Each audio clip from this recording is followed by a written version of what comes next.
Warren Buffett needs no introduction. He's the Oracle of Omaha, the most famous and successful investor of all time, the man who built Berkshire Hathaway into one of the most valuable companies in the world. And in doing all that, he became one of the wealthiest people alive as well. In recent years though, he's come under a lot of fire from people who disagree with his investment philosophy, who don't like how he's performed over the last decade, and who claim that maybe, just maybe, he's lost his touch. Now, I might not be one of those critics, but that doesn't mean I can't recognize the validity behind their arguments. Over the last year especially, Warren has been building an absolutely monstrous cash position, waiting for the buying opportunity that seemingly doesn't want to arrive. Today, we're going to listen to what Buffett has to say, why he's been building that cash position, and maybe even what he expects for the future. But first, really quickly, if you're new to the channel, make sure to subscribe. If you enjoyed this video, then hit that like button and leave a comment for the algorithm. Also, make sure to check out our Patreon. We're building a community of investors with loads of exclusive content, including buy and sell alerts and access to my own personal portfolio. So make sure to check that out if you want to support the channel. This video was made possible by today's sponsor, BlockFi, a crypto earn platform that can help you earn up to 9% on stablecoins, and you can get up to $250 in free Bitcoin when you sign up with the link down below in the description. Warren, you are a big advocate of index investing and of not trying to time the market. But by your having Berkshire hold such a large amount of cash and T-bills, it seems to me you don't practice what you preach. I'm thinking that a good alternative would be for you to invest most of Berkshire's excess cash in a well-diversified index fund until you find an attractive acquisition or buy back stock. Had you done that over the past 15 years, all the time keeping the $20 billion cash cushion you want, I estimate that at the end of 2018, the company's $112 billion balance in cash, cash equivalents, and short-term investments in T-bills would have instead been worth about $155 billion. The difference between the two figures is an opportunity cost equal to more than 12% of Berkshire's current book value. What is your response to what I say? And I forgot to say, the question is from Mike Elzar, who is with the Colony Group located in Boca Raton, Florida. It's a perfectly decent question, and I wouldn't quarrel with the numbers. And I would say that is an alternative, for example, that my successor may wish to employ, because on balance I would rather own an index fund than carry treasury bills.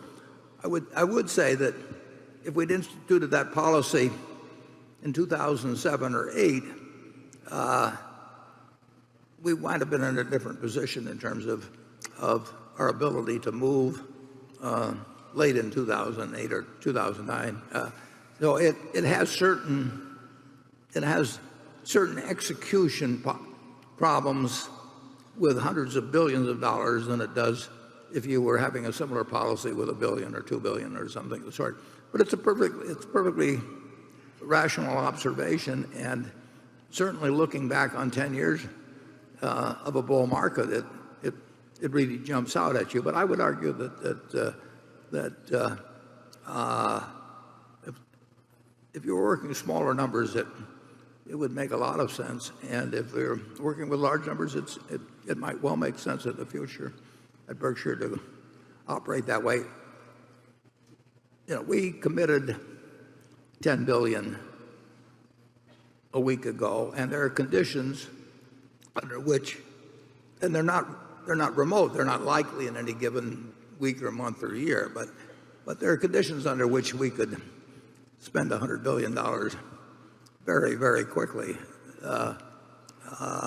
And if we did, if those conditions existed, we'd be the capital very well deployed and much better than in an index fund. And so we're operating on the basis that we will get chances to deploy capital. They will come in clumps in all likelihood, and they will come when other people don't want to allocate capital. Charlie, what do you think about it? Well, I plead guilty to being a little more conservative with the cash than other people, but I think that's all right. We could have put all the money into a lot of securities that would have done better than the S&P. with 20/20 hindsight. Remember, we had all that extra cash all that period if something had come along in the way of opportunities and so on.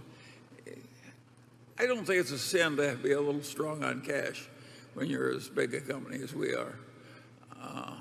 We don't have to. I watched Harvard use the last ounce of their cash, including all their prepaid tuition from the parents, and plunge it into the market at exactly the wrong moment and make a lot of forward commitments to private equity. And they suffered like 2 or 3 years of absolute agony. We don't want to be like Harvard. Plus timber and a whole bunch of things. What? I mean, plus timber and I mean. Yeah. We're not going to change. No.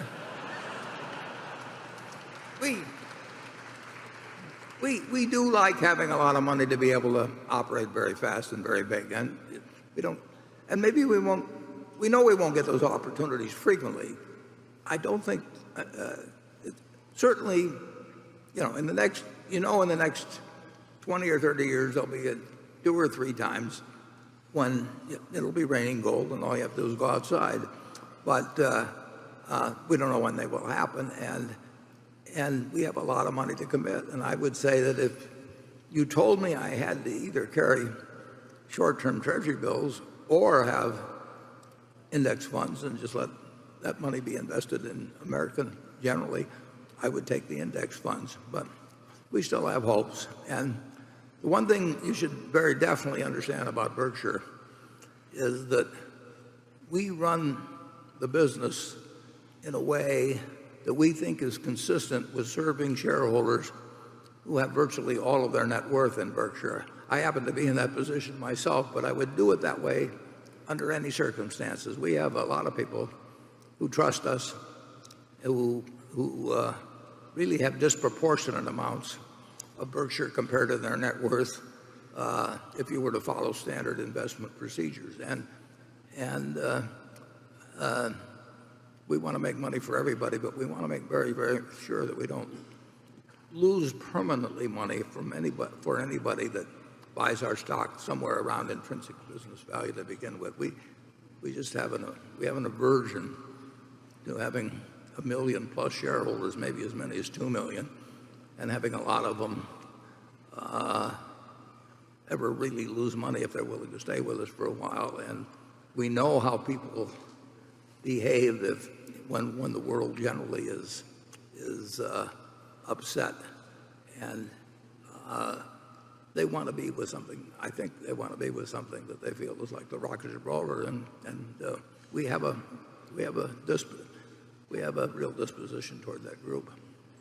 So the suggestion was for Berkshire Hathaway to invest their excess cash into the S&P 500 so that it makes a return instead of keeping it on the sidelines, waiting for that golden opportunity. They point out that Berkshire would be over $100 billion richer had they done this in the past, but their reluctance to do so means that possible return is an opportunity cost. Now, before we go on to what Buffett said, there is one thing I want to point out. If they had always invested their cash into the S&P 500, then they would have never bought anything else. They would have never had the capital to buy anything else, and Berkshire would just be an S&P 500 ETF, which is obviously not the aim of the company. Now, Buffett also pointed out that Berkshire is huge and they have the ability to take up very large positions in companies that gives them voting rights and the power to improve the company and how it operates, and that is only possible by having lots of cash at their disposal. He also made it clear that they don't expect buying opportunities to come up all the time. In fact, he specifically said 2 or 3 times over 2 or 3 decades is how frequently these golden opportunities will become abundant. Now, that might sound like it lines up pretty well with how often we expect our recessions to occur,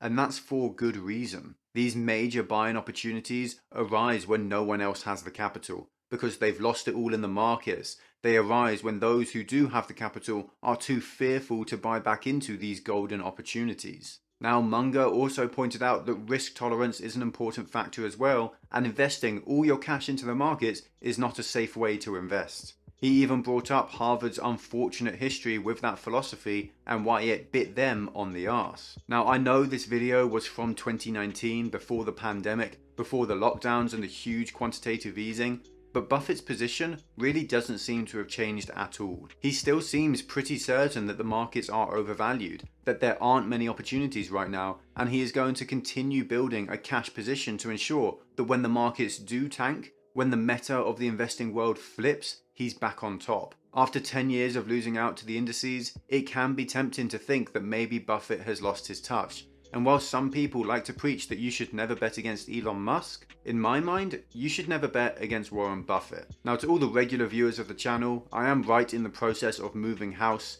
I'm setting up my new office space and I have loads of admin to do, so I apologize if the consistency of this video isn't quite what you've come to expect over the last few days. I promise it'll be back to usual, except hopefully with a far better backdrop in no time. If you're new here, then consider checking out our Patreon. We're building a community of like-minded investors where we can talk and discuss all kinds of ideas just like we do on this channel. You also get access to loads of exclusive content that isn't available anywhere else, early access to all videos, private live streams, and buy and sell alerts for my own personal portfolio.